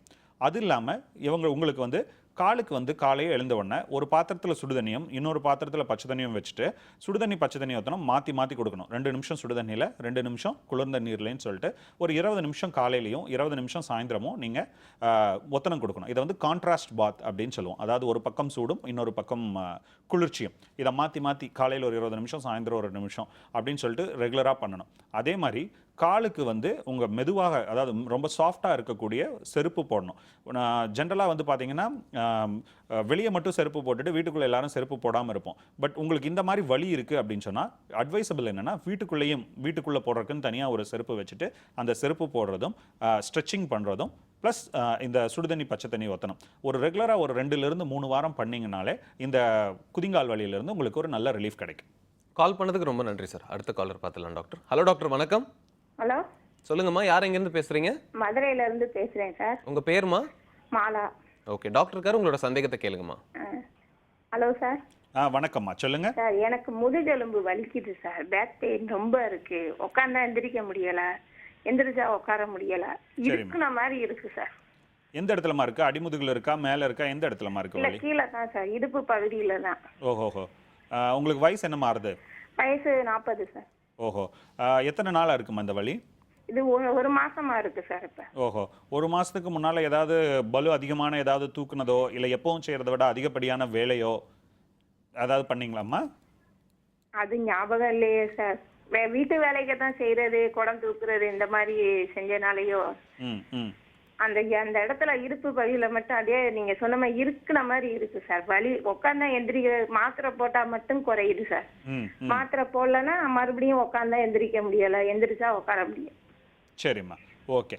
காலுக்குள்ள எல்லாம் இடுப்புக்கு கீழே எல்லாம் வலி பரவறது இல்லம்மா? இல்ல, அதெல்லாம் ஒண்ணும் இல்ல சார். எல்லா வேலையும் பார்க்க முடியுது சார். உட்கார்ந்து எந்திரிக்கிறப்ப வலி, எந்திரிக்கும் போது மட்டும்தான் அந்த வலி பார்த்தா அந்த அளவு வலிக்குது சார். ஓஹோ ஓஹோ. சரிம்மா, ஓகே. மாத்திரை போடலன்னா வலி வந்துருது. மாத்திரை போடுற நேரம் வலி இல்ல, நார்மலா எப்பவும் போல வேலை பார்க்கலாம், எந்த வேலையும் பார்க்கலாம். சரிம்மா. மாத்திரையை தவிர வேற ஏதாவது இதுக்கு வைத்தியம் பண்ணீங்களாம்மா? இல்ல சார், ஒன்றும் பண்ணல சார். ஒன்றும் பண்ணல. சரி. இப்போ வந்து பார்த்தோமா, உங்களுக்கு வந்து சாதாரணமாக வரக்கூடிய ஒரு தசை பிடிப்பு இல்லை அந்த இடத்துல இருக்கக்கூடிய எலும்பு முதுகுத்தண்டிலிருந்து வரக்கூடிய வழியாக தான் இருக்குது. ஸோ நீங்கள் இப்போ இதுக்கு என்ன பண்ணலான்னா, இனிஷியல் ஸ்டேஜஸில் நீங்கள் வீட்லேயே வந்து சுடுதண்ணி ஒத்தனம் வந்து கொடுக்கலாமா. சுடுதண்ணி ஒத்தனம் கொடுத்தீங்கன்னா அந்த மசில்ஸ் எல்லாம் கொஞ்சம் தளர்வடையும். அதனால் வந்து உங்களுக்கு உட்கார்ந்து எந்திரிக்கிறப்போ வரக்கூடிய அந்த வலியினுடைய அளவு கம்மியாகிறதுக்கு வாய்ப்பு இருக்குது. அதே மாதிரி நீங்கள் ஏதாவது வந்து யோகா பண்ணுவீங்க, பிராணாயாமம் பண்ணுவீங்க அப்படின்னு சொன்னால் அந்த வந்து முதுகு எலும்பை சுற்றி இருக்கிற சதைகளுக்கு உண்டான அந்த பயிற்சிகள் பண்ணலாமா. அதில் வந்து உங்களுக்கு வந்து நல்ல ரிலீஃப் கிடைக்கிறதுக்கு வாய்ப்பு இருக்குது. ஒருவேளை இந்த பிரச்சனை தொடர்ந்து இருந்துக்கிட்டே இருக்கும்னா மருத்துவர்கிட்ட காட்டுறது வந்து அவசியம்மா. கால் பண்ணதுக்கு ரொம்ப நன்றிம்மா. அடுத்த காலர் பார்த்துலாம் டாக்டர். ஹலோ டாக்டர், வணக்கம். வணக்கங்க, நான் காஞ்சிபுரத்துலேருந்து பேசுகிறேன். உங்கள் பேர் சார்? என் பேர் சங்கருங்க. ஏஜ் 50 ஆகுது. ஓகே, டாக்டர் கார் உங்களோட சந்தேகத்தை கேளுங்க சார். சார், எனக்கு வந்து ஹிப் ஜாயிண்ட் வந்து கிராக் வந்து ஒரு 15 வருஷத்துக்கு முன்னாடி ஆப்ரேஷன் பண்ணியிருக்கு. சரிங்க. இப்போ இது வரைக்கும் ஒன்றும் பெயின் உள்ள பிளேட் வச்சு ஆப்ரேஷன் பண்ணியிருக்கு. சரிங்க. இன்னைக்கு வரைக்கும் வலி எதுவும் இல்லை. ஆனால் அந்த பிளேட் ரிமூவ் பண்ணல, அப்படியே லைஃப் வரைக்கும் இருக்கலாமா நான்? ஓகே. எத்தனை வருஷம் முன்னால் ஆப்ரேஷன் பண்ணதுன்னு சொன்னீங்க? எனக்கு வந்து 1999 99 ஆப்ரேஷன் பண்ணதுங்க. ஓகேங்க, சரி. பிளேட் இருக்கு உள்ள? ஆமாங்க. ஹிப் ஜாயிண்ட்ல. சரி. உங்களுக்கு சர்க்கரை வியாதி எதுவும் இருக்கா? இல்லை, எனக்கு எந்த இதுவும் இல்லைங்க. ஆனால் நான் ஹீமோஃபிலியா பேஷண்ட்டுங்க. ஓஹோ, சரிங்க, ஓகே. இது சொல்லுங்க. இது இப்போ வந்து பொதுவாக வந்து உடம்புல வந்து ஆப்ரேஷன் ஃப்ராக்சர் ஆகி உள்ளே வைக்கிற பிளேட்டோ இல்லை ஸ்க்ரூவோ எல்லாருக்கும் கட்டாயம் எடுக்கணுங்கிறது வந்து அவசியம் கிடையாது. அதே மாதிரி பர்டிகுலராக பார்த்தீங்கன்னா இப்போ லேட்டஸ்ட்டாக வரக்கூடிய ஆராய்ச்சிகள் என்ன சொல்லுது அப்படின்னு சொன்னால், இடுப்பில் ஏற்படக்கூடிய ஃப்ராக்சருக்கு உள்ளே வைக்கிற பிளேட், ஸ்க்ரூ அதெல்லாம் எடுக்கிறப்போ அவங்களுக்கு திரும்பவும் வயது அதிகமாகின்ற போது ஃப்ராக்சர் வருவதற்கான வாய்ப்புகள் அதிகம் உள்ளதாக இப்போ வந்து நம்மளுக்கு தெரிய வந்திருக்கு. ஸோ நார்மலாக வந்து இடுப்பெலும்புக்குள்ளே வர்ற ஃப்ராக்சருக்குன்னு உள்ளே வைக்கிற பிளேட்டையும் ஸ்க்ரூவையும் அது வேறு எதுவும் பிரச்சனை ஏற்படுத்தலை அப்படின்னு சொன்னால் எடுக்கணுங்கிற அவசியம் கிடையாது. அதே மாதிரி உங்களுக்கு ஆல்ரெடி 20 வருஷத்துக்கு பக்கம் ஆகுது அப்படிங்கிறப்போ அதை எடுப்பதற்கான அறுவை சிகிச்சையும் அவ்வளவு எளிதாக இருக்க போவதில்லை. ஏன்னா அந்த பிளேட்டை சுற்றியும் உள்ளே இருக்கிற அந்த ஸ்க்ரூஸை சுற்றியும் அதுக்கு மேலே உங்கள் உடல் வந்து எலும்பு வந்து உற்பத்தி பண்ணியிருக்கும். அதனால் வந்து உங்களுக்கு அதில் வேறு எதுவும் தொந்தரவு இல்லை அப்படிங்கிற பட்சத்தில் அதை கட்டாயமாக எடுக்கணும்னு அவசியம் இல்லை. ஆனால் உங்களுக்கு அதில் ஏதாவது தொந்தரவு இருக்குது அப்படின்னா மருத்துவரை அணுகி பார்த்துட்டு தேவைப்படும் பட்சத்தில் எடுத்தால் போதும். கால் பண்ணதுக்கு ரொம்ப நன்றி சார். டாக்டர் இப்போ பொதுவாக பார்த்தீங்கன்னா மசில் ஸ்ட்ரெயின் இல்லை தோள்பட்டையில் ஏதோ வலி ஏற்பட்டுச்சுன்னா அவங்களே மெடிகேஷன் எடுத்துக்கிறாங்க. அதை பற்றி கொஞ்சம் சொல்லுங்கள். அது ரைட்டா, அது தப்பா என்ன? அதாவது வந்து பார்த்தோம்னா ஜென்ரலாக என்ன ஆகும்னா, நம்மளுக்கு லேசான வலி வருது அப்படிங்கிற பட்சத்தில் நம்ம வந்து எல்லாருமே என்ன நினைப்போம்னா, ஒரு நாள் 2 நாள் அதுவாக தானாக சரியாகிவிடும் ஓகே. அப்படின்னு சொல்லிட்டு எக்ஸ்பெக்ட் பண்ணுவோம். ப்ளஸ் இப்போ வந்து நம்மளுக்கு வந்து டிவி எல்லா இடத்துலையும் ஆட் பார்க்குறோம், ஸ்ப்ரே போட்டால் போயிடுது, பாம் போட்டால் போயிடுது அப்படின்னு சொல்லிட்டு, ஸோ நம்ம அது எல்லாம் ட்ரை பண்ணி பார்க்கலாம் அப்படின்னு சொல்லிட்டு பண்ணுறோம். ஸோ என்னோட சஜஷன் என்னவா இருக்கும்னா, நீங்கள் எப்பவும் செய்கிற வேலையை விட அதிகமாக வேலை செய்கிறீங்கன்னு உங்களுக்கே தெரியுது. அதாவது நார்மலாக பண்ணுறதை விட இப்போ நீங்கள் வீடு ஷிஃப்ட் பண்ணீங்கன்னு சொல்லிட்டு ஹெவியாக வெயிட் தூக்குறீங்க, இல்லை ஒரே வேலையை திரும்ப திரும்ப ஒரு 2 நாள் எப்பவும் செய்கிறத விட அதிகமாக செய்கிறீங்க. அப்படி ஷோல்டரில் வலி வருது அப்படிங்கிற பட்சத்தில் நீங்கள் வந்து மருந்து மாத்திரையை சாப்பிட்றதுக்கு பதிலாக ஐஸ் கட்டி ஒத்தனம்ங்கிறத வந்து கொடுக்கலாம். அதாவது வந்து திடீர்னு எங்கேயாவது இடிச்சுக்கிட்டீங்க, இல்லை அதிகம் வேலை செஞ்சீங்க அப்படின்னு வர்ற வலிக்கு வந்து ஐஸ் கட்டி ஒத்தனம் எல்லார் வீட்லேயும் எளிதாக கிடைக்கக்கூடிய ஒன்று. அந்த ஐஸ் கட்டி ஒத்தனம் கொடுத்தீங்கனாலே வந்து வலி செட்டில் ஆகிடும். ஒன்று அல்லது 2 நாட்களுக்கு அப்புறமும் செட்டில் ஆகலை அப்படின்னு சொன்னால் அப்போ மருத்துவரை அணுகி பார்த்துக்கிறது பெட்டர். எந்த ஒரு சூழ்நிலையிலையும் மருத்துவருடைய ப்ரிஸ்கிரிப்ஷன் இல்லாமல் மாத்திரை சாப்பிட்றதுங்கிறது வந்து ஒரு சரியான அணுகுமுறையாக இருக்காது. அதனால வேற எதுவும் பாதிப்புகள் ஏற்பட்டது அப்படின்னு சொன்னால் அப்போ வந்து இன்னும் நம்மளுக்கு வந்து தேவையில்லாத பிரச்சனைகளை நம்மளே இது பண்ணிக்கிறதா இருக்கும். ஸோ பெட்டர் வந்து என்னென்னா, உங்களுக்கு வலி இருக்குது இல்லை எங்கேயாவது இடிச்சுக்கிட்டீங்க அப்படிங்கிறப்போ ஐஸ் கட்டி ஒத்தனம் கொடுத்தாலே ரிலீஃப் கிடைக்கும். அந்த ரிலீஃப் 2 நாளில் இல்லை அப்படிங்கிற பட்சத்தில் மருத்துவர் அணுகி பார்த்துக்கிறது தான் பெட்டராக இருக்கும். ஓகே டாக்டர், இவ்வளோ நேரம் பொறுமையாக பதில் சொன்னதுக்கு ரொம்ப நன்றி. நம்ம நேயர்களோட சந்தேகங்களுக்கும் பதில் சொன்னதுக்கு ரொம்ப நன்றி டாக்டர். நன்றி. இன்றைய ஹலோ டாக்டர் நிகழ்ச்சி உங்களுக்கு ரொம்பவே யூஸ்ஃபுல்லாக இருந்திருக்கும் நம்புகிறோம். மீண்டும் உங்களை மற்றும் ஒரு ஹலோ டாக்டர் நிகழ்ச்சியில் சந்திக்கிறோம். நன்றி, வணக்கம்.